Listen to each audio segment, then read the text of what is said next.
All right, so we got Bishop here. Just some training tips when it comes to walking a puppy is that she's watching some birds right now, and she can watch things. You know, there's not any of these things that we're going after as far as arousal, but we will redirect. So if like something like that, let's go, good girl. Let's go, good girl. That's a redirection, okay? So she focuses in on something and it's really distracting her. I need to communicate with her in some way. So I'll give her just some communication with the leash, and then I can always, we do this with dogs still with her, is I can always, yes, good. There we go, do some luring, sit, to get her attention after working her through it just with the leash quickly to kind of get that focus, thanks, to kind of get that focus back on me. Someone said that I have a nice doggy. Yeah. Is that you? You dropped it. You're dropping everything. All right, let's go.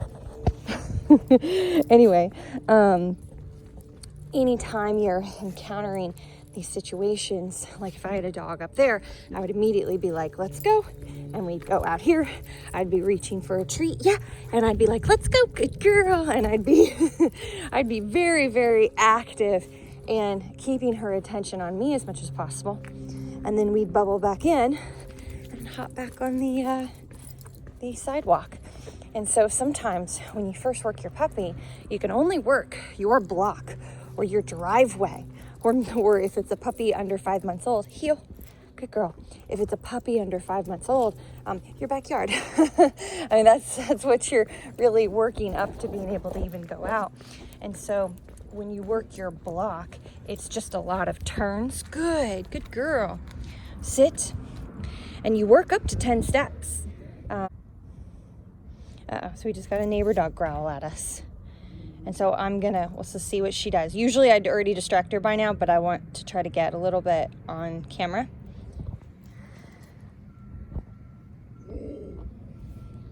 Let's go. Yeah. Oh, I was able to just use food. I'm surprised. So normally I'd be like, let's go. Like it's an actual forward. Good. Sit. It's an actual forward motion. We call them motivational pops. That's the type of communication it is, where let's go. It's very directional, and they're really brisk, and they're like really brisk, short pops, like, hey, let's go. It's not like a correction pop where it takes down the level of energy. Heel, where are you going? You ready to go back? Hang on, let me stop and have her sit. Kind of explain this for a second. Sit, good girl. So it's not like a big correction that takes the oomph out of a dog, that takes the energy out of them, that helps them lower in arousal. A motivational pop is just like, let's go, let's move it. It's actually to motivate them to move with you. Sit off of a distraction, right? No scratching. Good girl. Sit. Yes, good. But anyway, as I was saying before we had the Roddy growl is in the beginning, no, sit. Good. In the beginning, we just came out here and did a ton of turns. So it was just, she would pull, we'd hold pressure, let's go. Good, and end with food. Not even ask for a sit, because learning new stuff is stressful. Let's go, especially she has so much will and drive. She was like, what do you mean I have to control myself? So it would just be a turn. Let's go. Good girl. Pressure off and end with food. We would just do 20 turns before we could even walk more than 3, 4, 5 steps. Let's go. And then it was 1, 2, 3 steps. Stop and sit. Sit. Yes. So we start to use all the stuff she worked on inside for 3, 4 days outside. Let's go. 1, 2, 3. Stop and sit. So look, she's just constantly interacting with us. 1, 2, 3, we'll turn. Let's go, good girl. Sit. Yes, and this is your walk, guys. And hey, good girl. So that's how I got her, redirected her. Let's go. And so in the beginning, where are you going? She saw a bird. It's just doing some pressure. So in the beginning, if you can go 10 steps before stopping and sitting, sit, then you're doing really good. Because as soon as your puppy gets out of focus, let's go. And she gets out of focus a lot just because she can push through the leash easily. She's kind of used to just driving through pressure. Is heel. We do a few guidance things like this. Heel. Good. Do a turn. Heel. Or you can say, let's go. Let's go is more motivational. Nope, let's go. Good girl. And then when her in the beginning, she would just push so hard that she wouldn't even do this with a little pressure. She wouldn't even go back with us. So we did have to do like a stronger pop to the side. And then all of a sudden that calms her down, like I mentioned earlier. And then she started listening really well. Let's go. Yeah, good. Sit, but she still has to have tons of this interaction. It's very important, isn't it, girl? Yeah, very important. Let's go. Because she's a puppy. You can't, I think where people get lost, heel, is they might go by the prong collar, heel, and they skip the guidance stuff, potentially, sometimes. Heel, and they use a few pieces of food. Let's go. Come on. Let's go. That's a tug. Let's go. They use a few pieces of food, and they think that that's enough. And they wonder why their dog still pulls, or isn't listening, or starts to get rowdy. Sit.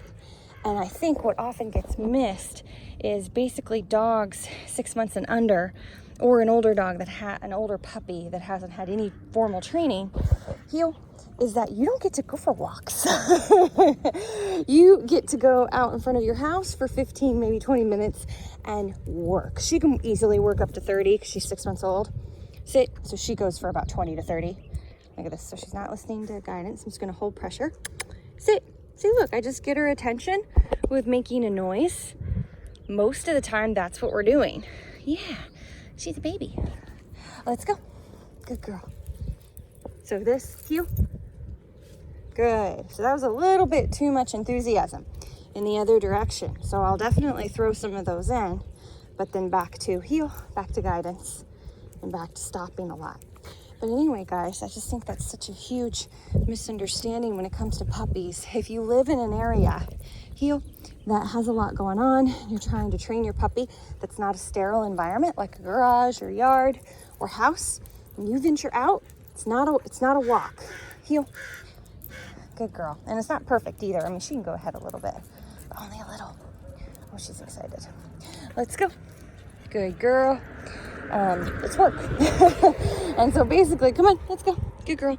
So basically, you're going to go in your house, teach all your basics with food and the leash in the house, leash on in the house, then do the backyard, then do the front driveway, then do in front of your house and the neighbor's house, then work up to a block. And you can, let's go. You can do all that over the course of a week, 2 weeks, 3 weeks, whatever it takes, depending on how much time you have and how mature your puppy is. But anyway, guys, just thought I'd give you a little tidbit of what we've been doing with Bishop. All right, so just to give you an idea of the kind of schedule she's been on. Good girl. She's pouting a little bit. She wants to go inside. So we're working on downstays in the front yard, which are really hard for her. She's like, I either want to go for a walk or go outside. What's happening? So good girl. Stay. So she has been on a rotation where she's boarding, but we're squeezing in as much training as we can to prep her for more advanced e-collar training when she comes back. And so we've been doing all of her leash stuff and 30 minutes a day. And she's been having a normal schedule otherwise of being able to play and be out and potty breaks and all that good stuff. And just 30 minutes of leash training a day has made it to where she can take walks just on prong collar the last few days really well, like walks in the neighborhood. And we started slow, 3 days inside, couple days backyard and front yard, even brought a cot out here to work on place, and worked a little bit in front of the house. She's a little older, so we were able to go through the steps faster than with younger puppies. And then she's been able to do neighborhood walks the last few days. Stay. Good girl. This is her. A little bit of pout mode. Yeah, good job. Stay. But she definitely she's a puppy. She wants it her way. So she has this idea in mind of, woohoo, we're going to go for a walk, or woohoo, we're going to go back inside and I get to be with my friends. So when you ask her to do otherwise, you get a lot of yawning, and she's not doing it now. She's doing good now, but there was lots of fussing when we would first start doing this. And it's lots of rewarding, so I'd only be able to go one step away from her. Stay, good, food. One step to the side. Stay, good, food, until she works up to having a bit more clarity for what's expected of her. Good job. Break. Yeah, you ready?